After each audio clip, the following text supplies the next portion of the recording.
Hello दोस्तों, स्वागत है आप सभी का मेरे आज के शो में। और आज मैं आप सभी से बात करने वाली हूँ बच्चों के नखरे यानी टेंट्रम के बारे में। देखिए, कई बार हमने देखा है कि बच्चे बहुत नखरे दिखाते हैं। वो अपनी किसी बात को मनवाने के लिए जिद करने लगते हैं, और जैसे कि वो जिद करने में ज़मीन पर लेट जाएंगे, ज़ोर ज़ोर से चीखना या रोना शुरू कर देंगे या पैर पटकने लगेंगे। देखिए, बच्चों का ये बिहेवियर सभी ने कभी ना कभी फेस किया होता है। कई बार बच्चे कम नखरे दिखाते हैं, कई बार ज़्यादा नखरे दिखाते हैं, और हम उनकी बात भी मान लेते हैं जब बच्चे टेंट्रम शो करते हैं। तो अब प्रश्न उठता है कि पेरेंट्स को बच्चे के टेंट्रम को हैंडल कैसे करना है, उसको एक पॉजिटिव वे में कैसे बच्चों को लेके जाना है। सबसे पहली चीज़ है, जब बच्चा टेंट्रम शो कर रहा है या नखरे दिखा रहा है, किसी चीज़ के लिए जिद कर रहा है, तो आप शांत होकर उसकी बात को सुनिए। उसमें आप बिल्कुल भी रिएक्ट मत करिए, आप सुनिए और उसको समझने की कोशिश करिए। दूसरी चीज़ है, बच्चों की फीलिंग्स को समझना बहुत ज़रूरी है। बच्चे का ऐसा व्यवहार क्यों हो रहा है, क्या बच्चा बार बार ऐसा बिहेवियर करता है या कभी कभार हफ्ते में 1 बार 2 बार ऐसे बिहेवियर करता है। और हाँ, अगर बच्चा इस बिहेवियर को एक रेगुलर रूटीन में कर रहा है, तो फिर आपको समझना ज़रूरी है, बच्चे से बात करना ज़रूरी है, उसकी फीलिंग्स को समझना बहुत ज़रूरी है कि उसके इस बिहेवियर का रीज़न क्या है। और जब बच्चा नखरे दिखा रहा हो या टेंट्रम शो कर रहा हो, पैर पटक रहा हो, तो उस वक्त आप कोशिश करिए कि उसका ध्यान डाइवर्ट करें। उसकी पसंद की कोई खिलौना उसके सामने ले आएँ, या उसको खाने के लिए कुछ दे दें, या उससे बातचीत करके उसका ध्यान डाइवर्ट करने की कोशिश करिए, तो वो अपना टेंट्रम भूल के आपकी बातों में लग जाता है। साथ ही बच्चे को प्यार से समझाइए, उसकी बात को समझने की कोशिश करिए, उससे पूछिए कि वो ऐसा बिहेवियर क्यों कर रहा है।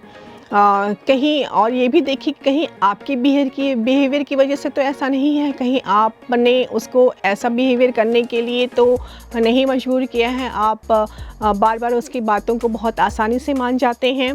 देखिए, बच्चों की जायज़ बातों को मानना तो बिल्कुल सही है, लेकिन अगर वो किसी गलत चीज़ के लिए जिद कर रहे हैं, तो आपको उनको प्यार से समझाना बहुत ज़रूरी है, और उनको समझाना ये भी बहुत ज़रूरी है कि ये चीज़ गलत है।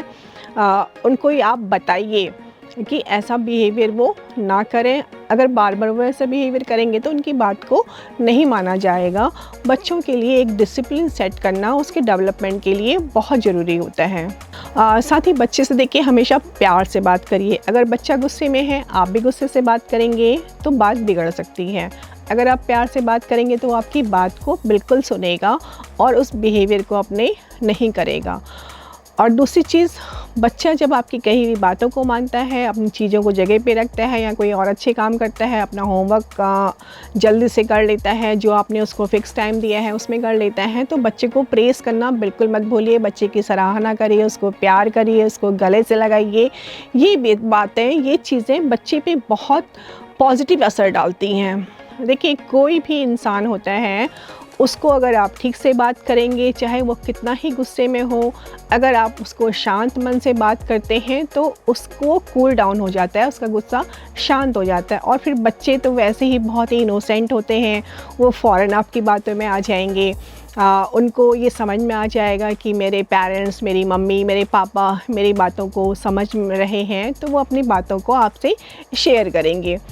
तो ये बच्चों के डेवलपमेंट का एक स्टेप है। बच्चों का जो विकास होता है उसमें वो उनका तरह तरह का बिहेवियर वो करते हैं, या अपने बिहेवियर से भी सीखते हैं। तो पेरेंट्स का एक रिस्पॉन्सिबिलिटी होता है कि बच्चों के विकास में एक धैर्य के साथ बच्चों की बातों को सुनते हुए उसके डेवलपमेंट में अपना योगदान दें।